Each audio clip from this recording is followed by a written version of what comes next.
I thought I had the perfect life. A beautiful wife, Sarah, whom I'd known since college. A best friend, Mark, who was more like a brother to me. We were the inseparable trio. I was a successful architect. Sarah was a talented graphic designer, and Mark was a charismatic event planner. Life was good, or so I thought. The first crack in my perfect world appeared subtly. It was a late-night text on Sarah's phone that she quickly hid. A sudden work dinner she forgot to mention. Mark started becoming distant, canceling our weekly basketball games with flimsy excuses. I brushed it off. I trusted them. I loved them. Why would I suspect the two people closest to me? The confirmation came on my 5th wedding anniversary. I'd planned a surprise trip to Paris, the city where I proposed. I came home early from work, a bouquet of her favorite lilies in hand, only to find the house empty. A quick check of her location showed she was at a boutique hotel across town.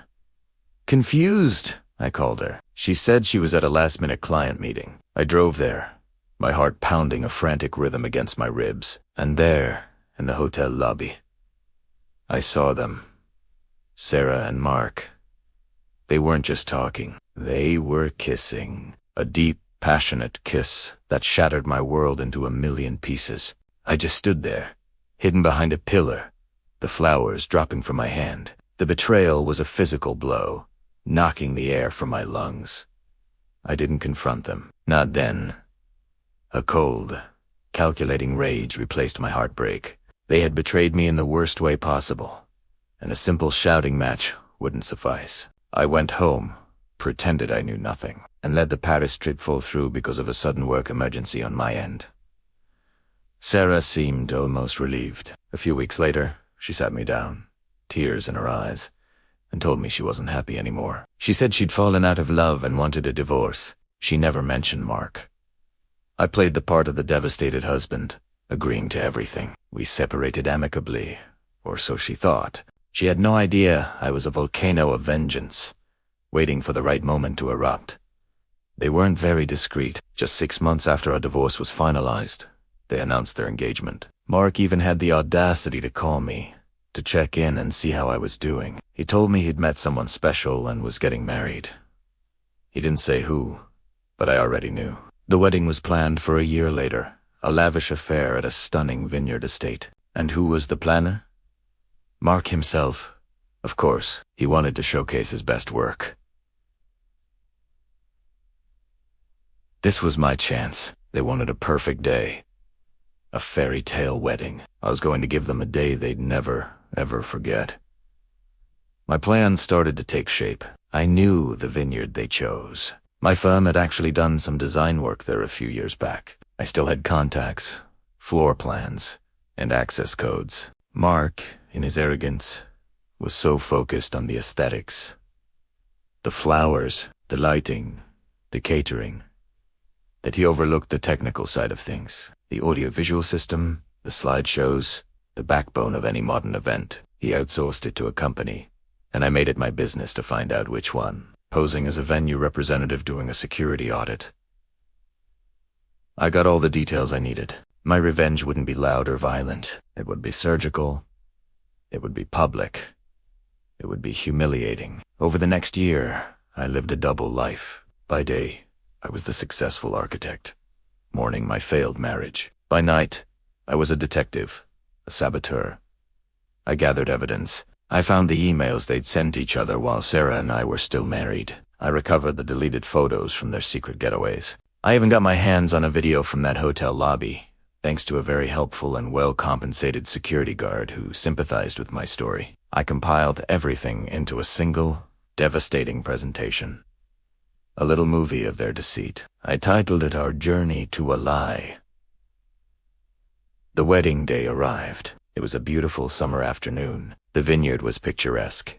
Guests were dressed to the nines, and everyone was buzzing with excitement. I wasn't invited, of course, but I didn't need an invitation. I was already there, in a sense. I had arrived the night before, using my old access codes, and made a few adjustments to the AV system. I replaced the saccharine photo slideshow Mark had prepared with my own creation. I looped it into the main system, set to play on every screen in the venue at the precise moment the officiant would say, "Does anyone have any reason why these two should not be joined in matrimony?" I sat in my car, parked on a hill overlooking the venue, with a live feed from a discreetly placed camera. I watched as Sarah walked down the aisle, looking radiant in her white dress, a vision of innocence. The irony was sickening. Mark was beaming at the altar, looking like the cat that got the cream. The ceremony began. The officiant's words drifted through my speakers. My heart was pounding, not with anger anymore, but with a strange, calm finality. This was it. "Does anyone have any reason why these two should not be joined in matrimony?" the officiant asked. A standard, rhetorical question. There was a pause. And then it happened. The large screens behind the altar, which were supposed to show a romantic picture of the happy couple, flickered to life. My presentation began.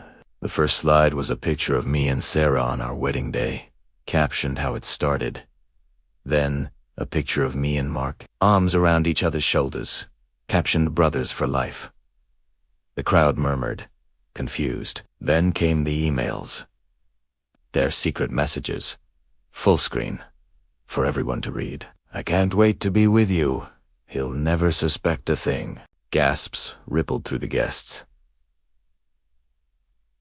Sarah's face went pale. Mark's smile vanished, replaced by sheer panic. The slideshow continued. Photos of them together, on dates, holding hands, all taken while she was still my wife. The murmur grew into loud, shocked whispers. Sarah's parents looked horrified. And then, the grand finale.